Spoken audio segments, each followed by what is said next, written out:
ప్రార్థన చేసుకుందాం. పరిశుద్ధుడా, విమోచకుడా, నీ పరిశుద్ధమైన నామాన్ని బట్టి వందనాలు చెల్లించుకుంటున్నాను తండ్రి.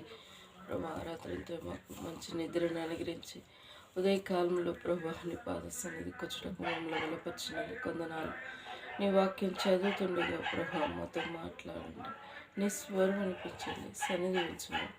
యేసు నామములో స్తుతించి ప్రార్థించి వేడుకుంటున్నాను తండ్రి. యెషయా రాసిన గ్రంథము 52వ అధ్యాయం.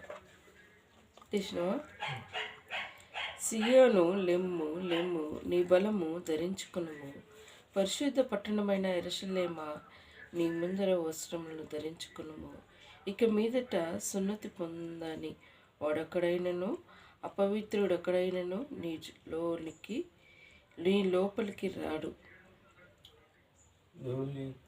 దులుపుకొనుము. యెహోవా యెరూషలేమా లేచి కూర్చుండుము. చెరపట్టబడిన సీయోను కుమార్తె, నీ వేడకట్లు విప్పివేసుకొనుము. యెహోవా ఇలాగ సెలవిచ్చుచున్నాడు, మీరు ఊరకనే అమ్మబడితిరి గదా, రూకలీకయే మీరు విమోచింపబడెదరు. దేవుడైన యెహోవా అనుకొనుచున్నదేమనగా, తాత్కాల నివాసం చేయుటకై పూర్వకాలమున నా జనులు ఐగుప్తునకు పోయిరి, మరియు అష్షూరు నిర్నిమిత్తముగా వారిని బాధపరచెను. నా జనులు ఊరికయే కొనిపోబడి ఉన్నారు, వారిని బాధపడువారు వారిని చూసి గర్దించుచున్నారు. ఇదే యెహోవాకు దినమెల్లా నా నామము చూపించబడుచున్నది, కావున ఇచ్చట నేనేమి చేయవలను? ఇదే యెహోవాకు, నా జనులు నా నామమున తెలుసుకొందరు, నేనున్నానని చెప్పుకున్నవాడు నేను అని వారు ఆ దినమున తెలుసుకొందరు. 7. సువార్త ప్రకటించుచు, సమాధానం ప్రకటించుచు, సువార్తమానం ప్రకటించుచు, రక్షణ సమాచారం ప్రచురించు వారి పాదములు నీ దేవుడు ఏలుచున్నాడని సియోను చెప్పుచున్నారని పాదములు పర్వతం మీద ఎంతో సుందరములైనవి ఉన్నవి. ఆలకింపుము, నీ కావలి వారు పలుకుచున్నారు, కొడుకుని బిగ్గరగా పాడుచున్నారు. కూడుకొని యెహోవా సియోనును మరలా రక్షింపగా వారు కన్నులారా చూచున్నారు. యెరూషలేము నందు పాడైయున్న స్థలములారా, ఉత్సాహించి ఏకముగా సంగీత గానం చేయుడి. యెహోవా తన జనులకు ఆదరించెను, యెరూషలేము విమోచించెను. సమస్త జనముల కన్నుల ఎదుట యెహోవా తన పరిశుద్ధ బహువులను బలపరిచి ఉన్నాడు. బూదిగంత నివాసులందరూ మన దేవుని రక్షణ చూసేవారు. పోవుడి పోవుడి, అచ్చట నుండి వెళ్ళుడి, అపవిత్రమైన దేవుని ముట్టకుడి, దాని యొద్ద నుండి తొలగిపోవుడి. యెహోవా సేనోపకరములను మోయువారులారా, మిమ్మును మీరు పవిత్రపరచుకొనుడి. మీరును త్వరపడి బయలుదేరుదురి, పారిపోతురిగా. వెళ్ళురి, యెహోవా నా మందిరము నడుచును. ఇశ్రాయేలు దేవుడు మన సైన్యముల వెనుకటి భాగమును కావలి కాయను. ఆలకించుడి, నా సేవకుడు వివేకముగా ప్రవర్తించును. అతడు హెచ్చరింపబడి ప్రసిద్ధుడై మహాగణుడుగా ఎంచబడును.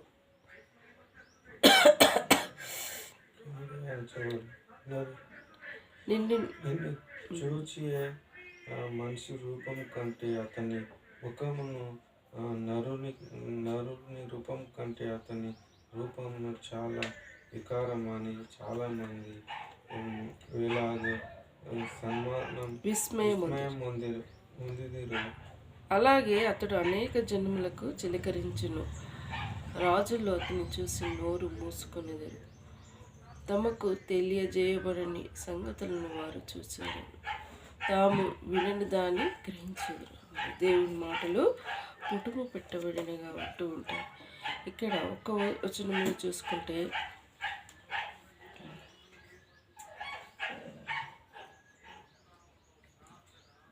7వ వచనం, సువార్త ప్రకటించుచు, సమాధానమును చాటించుచు, సువార్త మానమును ప్రకటించుచు రక్షణ సమాచారం ప్రకటించు వాని పాదములు నీ దేవుడు ఏలుచున్నాడు. సియోనుతో చెప్పుచున్న వాని పాదములు పర్వతముల మీద ఎంత సుందరములై ఉన్నవో.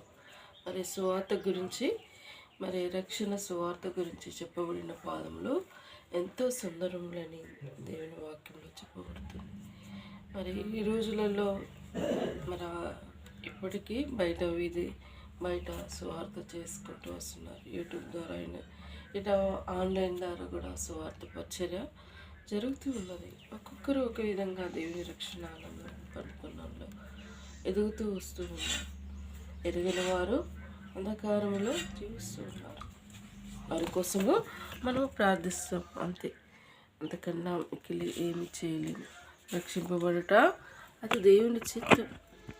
అంతటా అందరూ మారు మనసు పొందాలని దేవుని చిత్తం. కానీ మరి యుగ సంబంధమైన దేవత వారి మాననేత్రాలు కప్పబడింది కాబట్టి వారు గుడ్డివారిగానే జీవిస్తూ ఉంటారు. గుడ్డోళ్ళకి ఎప్పటికీ కళ్ళు కనిపించవు. మనం నువ్వు గుడ్డోనిరా అని అంటే నేను కళ్ళు గుడ్డోను అంట ఎదురా అని అంటే వారు ఈ లోక సంబంధమైన ఇదిగా దేహమునికి కళ్ళు కనిపించును కానీ ఆత్మీయమైన గుడ్డితనంలో ఉంటూ ఉంటారు. వారు మొక్కే విగ్రహాలు, వారు మొక్కే దేవతలు, వారి చీకటి సంబంధాలు. మరి కళ్ళుండి, అందుకే దేవుని వాక్యంలో కళ్ళుండి చూడలేవు, నోరుండి మాట్లాడవు, వారి చెవులుండి వినలేని విగ్రహాలు మొక్కేవారు వారి వంటి వారే అని చెప్పబడుకుంటూ వస్తుంది. అంటే ఆ వాక్యం నాకు ఎప్పుడు గుర్తుకొస్తుంటుంది. ఎందుకు మనం చెప్పినా ఈ వెలుగుని గ్రహించలేరు, ఎందుకు వాళ్ళు గ్రహించలేకపోతున్నారంటే వారి గుడ్డి వారికి ఎప్పుడు ఈ వెలుగు గ్రహించలేరు. మనం చెప్తే నమ్మి విశ్వసించిన వాడు రక్షింపబడుతుంది, నమ్మని వారికి శిక్ష పొందుతుందని దేవుని వాక్యంలో సెలవిచ్చి ఉన్నది. మరి నమ్మని వాళ్ళు నరకానికి వెళ్తారా అంటే వాళ్ళు విమర్శించి మాట్లాడుతుంటారు. నువ్వు పరలోకానికి వెళ్ళి చేసి వచ్చి మాకు చెప్తున్నావా అని మాట్లాడుతూ ఎన్నో విధాలు మాట్లాడుతూ ఉంటారు, ఎన్నో విధాలు అంటూ ఉంటారు. వారి జీవితాలు మరి అలా ఉండటానికి ఆస్కారంగా ఉంటూ ఉంటారు. కానీ మనం వారి కోసం వారి క్షేమం కోసం మనం ప్రార్థిస్తూ ఉంటాం. మనం నువ్వు ఏమనగా నా స్వార్థం నేను చూసుకుంటే అది దేవుని బిడ్డ లక్షణాలు కాదు. అందుకే నేను ప్రార్థన చేసినప్పుడు ప్రభా నా ఫ్రెండ్స్ని కానీ, నాకంటూ పరిచయమైన వారు కానీ, ఇలా యూట్యూబ్ ద్వారా వింటున్న వారు కానీ, నా రక్షము కానీ, నా ఇరుపొరు వారు, నాకంటూ పరిచయమైన వారందరినీ రక్షించు ప్రభా అని ప్రార్థన చేస్తాను. దేవుడు ఎప్పుడైనా వారు మనోనేత్రాలు ఎప్పుడైనా వారితో మాట్లాడతారని నమ్మకం నాకు ఉన్నది. నేను చేసేది ప్రార్థన తప్ప ఇంకేమీ నేను చేయలేదు. దేవాది దేవుడు మన ప్రార్థన వినేవాడుగా ఉంటాడు. ఆయన వినలేక ఆయన చెవులు మందం కాలేదట, రక్షింపనేరక ఆయన హస్తములు కురుచ కాలేదట. మనం ప్రార్థన చేస్తాం అంతే, ఆయన చూసుకుంటాడు. దేవుడు ఆయన ప్రార్థన వినే ఆలకించేవాడుగా ఉంటాడు. ప్రార్థన చేసుకోకుండా, బైబిల్ చెప్పుకోకుండా, దేవుని మందిరానికి వెళ్ళకుండా ఈనాడు క్రైస్తవులని అపవాది ఎన్నో విధాలా పాడు చేస్తూ వస్తున్నాడు. ప్రార్థన చేసుకోకుండా ఏమైతే ప్రార్థన చేసుకోకుండా వెళ్ళిపోదప్పా అని అనుకునేది అనే క్రైస్తవులుగా ఉన్నారు. కాదు, మనం బయటికి వెళ్ళినా, ఇంట్లో ఉన్నా, ఏ పని స్టార్ట్ చేసినా, ఏది చేసినా ప్రార్థన పూర్వకంగా మనం స్టార్ట్ చేస్తే దేవుడు అక్కడ మనకు తోడుగా ఉంటాడు. మన ప్రార్థన విని జవాబుగా ఉంటాడు. ప్రార్థన అంటే ఏంటిది అంటే దేవునితో మాట్లాడటం. దేవునితో మాట్లాడకుండా సైతాను మనుషులని భ్రమపరుస్తూ ఉంటారు. ప్రయాణం చేయడానికి వెళ్ళేటప్పుడు ప్రభావ ఈరోజు మేము ఇలా వెళ్తున్నాం, మాకు తోడుగా ఉండండి, తిరిగి వచ్చి ట్రిప్లో భద్రపరచుకోనండి, ఒక 2 మాటలు ప్రార్థన చేసి బయలుదేరితే దేవుడు ఆయన క్షేమమును గుర్తెరుతాడు. ప్రార్థన చేయకుండా ఆయన కాపాడతాడు. కాపాడడానికి కాదు, దేవుని ఎన్ని భయభక్తులు గల వారి చుట్టూ ఆయన దైవదూతలు ఉండి కాపాడుతూ ఉంటారు. మరి ఈ మాట దైవజనుడు ప్రవీణ్ గారిని ఎందుకు కాపాడలేదు, ఎందుకు చేయలేదని క్రైస్తవులు కొందరు విమర్శించి మాట్లాడేవారు. కొందరు ఆయన బుద్ధిపూర్వకంగానే ఆయన ప్లాన్ చేసి చంపేశారు. అది బహాటంగా వెళ్ళటైతే పెద్ద ఇష్యూ అవుతుందని రాజకీయ వ్యక్తులు, పోలీసులు ఇదంతా కుమ్మక్కయ్యి అది ఎంత సస్పెన్లో పెట్టి ఆయనని వెలుగులోనికి తీసుకురాలేదు. దేవుడు ఒకానొక దినంలో ప్రతివానికి బుద్ధి చెప్తూ ఉంటాడు. ఏమి దాచినా మరి ఆ సత్యాన్ని ఎవరు మార్చలేరు, ఎవరు చేయలేరు, అందరికీ తెలుసు. కానీ ఏం చేస్తూ ఉంటుంది, క్రైస్తవులందరూ ఇట్లా ఏకమై ఇలాంటి చేస్తారు, ఇలాంటి చేస్తారు. అరే నాయనా, మరి మేమేం చేయము, ఆ వ్యక్తులు పట్టుకోండి, వారికి కొన్ని రోజులు జైల్లో శిక్ష వేయండి అంటే అది చెయ్యకుండా పెద్ద పెద్ద వాళ్ళతోనే వారిని అట్లా చేసి పెట్టేశారు. సో అది దేవుడు చూస్తూ ఉంటాడు. వారి కోసం మనం ప్రార్థిస్తాం అంతే. దేవుడు రహస్యమందున దేవుడు రహస్య ప్రతిఫలం ఇస్తూ ఉంటాడు. మనం చేయలేని కార్యములు దేవుడు చేస్తూ ఉంటాడు. ప్రార్థన అనేది దేవునికి మన ఉన్నపము ఆలకించుకుంటూ వస్తూ ఉంటాడు. ఆ సందర్భాలలో దైవజనుల కుటుంబం ఎంతో బాధలు వేదనలో ఆదరించబడటానికి ఎన్ని విధాల మరి ఉన్నారు. అందుకోసమే వాళ్ళందరూ ప్రార్థన కోరారు. వారి ప్రార్థన, విశ్వాస యొక్క ప్రార్థన ఒక వ్యక్తికి ఆదరణ అయి ఉంటుంది, ఎంతో శక్తి అయి ఉంటుంది, ఎంతో బలమై ఉంటుంది. అప్పుడు వారిని దేవుడు ఆదరించబడి ఉంటారు. ఏ మనుషులు ఆ బాధను, ఆ వేదనను ఎవరు ఆదరించలేడు. దేవుడే వారిని ఆదరించినప్పుడు అప్పుడు ధైర్యంగా ఉంటుంది. మరి ధైర్యపరిచేవాడు దేవుడు తప్ప ఈ లోకంలో ఎవరు ఉండరు. ఈ లోకంలో అందరూ మరి మనకున్న బాధని రెట్టింపు చేసేవారు. ఎవరి నోటి కూడా ఏదైనా ఆదరణ మాట వస్తుందేమో అని మనం ఎదురు చూస్తూ ఉంటారు. వారిలో ఆదరణకర్త లేనప్పుడు వారి నోటి గుండా ఆదరించే మాటలు ఎలా వస్తాయి? అందుకోసమే మనము దేవునికి ఆలమై ఉన్నప్పుడు మన హృదయం కూడా మన దేవునికి ఉన్న గుణ లక్షణాలు మనం కలిగి ఉంటాం. దేవుడి ఈ మాటలు దీవించి ఆశీర్వచనంగా ప్రార్థించుకున్నాం. పరిశుద్ధుడా, విమోచకుడా, నీ పరిశుద్ధమైన నామాన్ని బట్టి వందనాలు. ఈ ఉదయకాల సమయంలో ప్రభా మమ్మల్ని జ్ఞాపకం చేసుకునేందుకు స్తుతిస్తున్నాను. రక్షింపబడట అది గొప్ప భాగ్యం. సువార్త చేసి వారి పాదంలో సుందరములని నీ వాక్యంలో సెలవిచ్చావు ప్రభా. ఈనాడు సువార్త అనేది ఎన్నో విధాల ప్రకటింపబడుతున్నది నా తండ్రి. ఆదరణ లేక వారి దుఃఖంలో, వేదనలో, కష్టంలో ఉన్న వారిని నువ్వు దృష్టించే దేవుడు ప్రభా. ఆకాశం తట్టు తేరి చూస్తున్నావు. నన్ను వెతుకువారు ఎవరైనా ఉన్నారని చేరి చూస్తున్నావు ప్రభా. నిన్ను వెతికేవారు నువ్వు దొరికే దేవుడు అయినందుకు వందనాలు. దయగలనైనా మా కుటుంబాన్ని సంపూర్ణంగా రక్షించండి. మాకున్న అక్కరలు తీర్చండి ప్రభా. తోడుగా ఉండండి. నీ చిత్తమైతే ఈరోజు నేను నల్లగొండకు వెళ్ళటకు నన్ను బలపరచండి ప్రభా. బియ్యం వారికి ఇచ్చి వారి అవి నచ్చితే తీసుకుంటారన్నారు ప్రభా. వారి విషయంలో సహాయపడండి. మాకున్న అక్కరలన్నీ నీ మహిమవశంలో తీర్చండి ప్రభా. ఈ ఇంటి ద్వారా వచ్చే మహిమను దృష్టిని దొంగిలించకుండా నీ కంచి వేయమని నీ పాద సన్నిధిలో ఊరు పెట్టుకుంటున్నాను. యేసయ్య, డాగ్ని జ్ఞాపకం చేసుకో. ఎవరిని చూసి కంగారు పడకుండా ప్రభా. మరి అదే జ్ఞానురాలుగా జ్ఞానవంతుడి ఉండుటకు నీ కృప దయచేయండి ప్రభా. సహాయపడండి. ఇంట్లో ఉన్న ప్రతిదిని దీవెనలు దయచేయండి ప్రభా. మమ్మల్ని జ్ఞాపకం చేసుకో, నాన్నని జ్ఞాపకం చేసుకో. మాకున్న అక్కరలు తీర్చమని ప్రార్థిస్తున్నాను. మేము రోడ్డు మీద ఇల్లు కట్టుకుంటకు మమ్మల్ని బలపరచమని ప్రార్థిస్తున్నాను. మాకున్న సమస్యలు సాలేవటకు కృప దయచేయమని కోరుకుంటున్నాను ప్రభా. నిరంజన ఇల్లు విషయంలో ప్రభా నీ చిత్తంలో తనకు ఇల్లు అనుగ్రహించటకు నీ కృప దయచేయండి ప్రభా. కావ్యమ నవ్యమ స్టడీ భవిష్యత్తు నీ చిత్తానుసారంగా బిడ్డలు ముందుకెళ్ళటకు ప్రియ బిడ్డలను దీవించండి తండ్రి.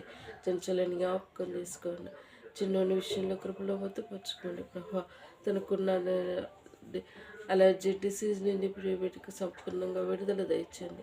పరిపూర్ణమైన శక్తిని, కృపను, ఆరోగ్యం దయచేయమని ప్రార్థిస్తున్నాను తండ్రి. తమ్ముని జ్ఞాపకం చేసుకో, నన్ను జ్ఞాపకం చేసుకో ప్రభా. మా చదువు ముందుకెళ్ళటకు, మేము జాబ్లో సెటిల్ అవుటకు మమ్మల్ని దీవించు నాయన.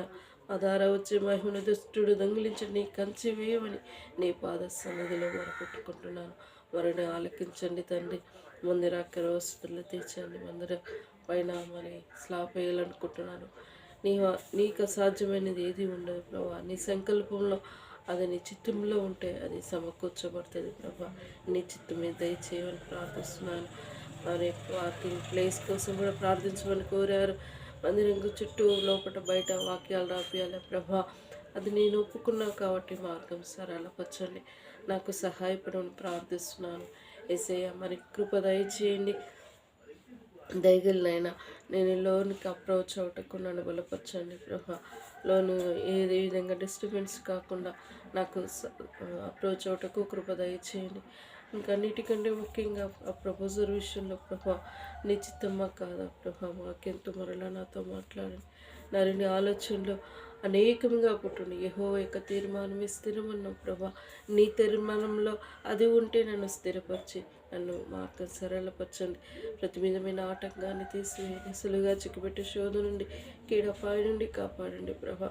అక్కరలు తీర్చమని నీ పాద సన్నిధిలో మొరపెట్టుకుంటాను. సౌజీ విషయంలో ప్రార్థిస్తున్నాను ప్రభా. తనకు నేను అమౌంట్ అరేంజ్ చేయటకు నన్ను బలపరచండి ప్రభా. నాకు సహాయపడమని ప్రార్థిస్తున్నాను. వారు కూడా నన్ను అర్థం చేసుకునే కృపను దయచేయండి. నేను వారి మనసును మార్చలేను ప్రభా. నువ్వే వారితో మాట్లాడమని ప్రార్థిస్తున్నాను. ఇలా నాకు సహాయపడి నేను అవమానికి మహిమ తెచ్చుకొని ప్రార్థిస్తున్నాను ప్రభా. అంధకార శక్తులు సంపూర్ణ విడుదల దయచేయండి ప్రభా. తమని భవిష్యత్తు విషయంలో నీ చిత్తానుసారంగా నా విషయంలో నీ చిత్తమే నా ఇలా జరిగించండి. ఈ సంవత్సరం మా ఇద్దరి వివాహాలు జరుగుటకు మార్గం సరళపరచండి. నీకు ఒక అసాధ్యమైనది ఏదీ లేదు ప్రభా. నేను నీపై ఆధారపడి ఉన్నాను నా తండ్రి. నా ప్రార్థన వినే దేవుడు అయినందుకు స్తుతిస్తున్నాను. నా రక్షకుడు అయినందుకు నీకు వందనాలు చెల్లిస్తున్నాను. ప్రతి విషయంలో సహాయపడి స్తుతిస్తూ అంధకార శక్తుల్ని సంపూర్ణ విడుదల దయచేయండి అయా. ప్రతి విషయంలో వందనాలు చెల్లించుకుంటూ నాకు ఇచ్చిన భాగ్యాన్ని బట్టి స్తుతిస్తూ అన్ని విషయాలని దయగల చేతికి అప్పచెప్తూ నన్ను తగ్గించుకుంటూ నేను ఆలోచించుకుంటూ యేసు నామములో స్తుతించి ప్రార్థించి వేడుకుంటున్నాను తండ్రి. యేసు రక్తమే జయం, సిల్వ రక్తమే జయం. యేసు నామం సంపూర్ణ విజయం కలుగునుగాక. అపవాది క్రియలు అనంతం నాశనమగునుగాక.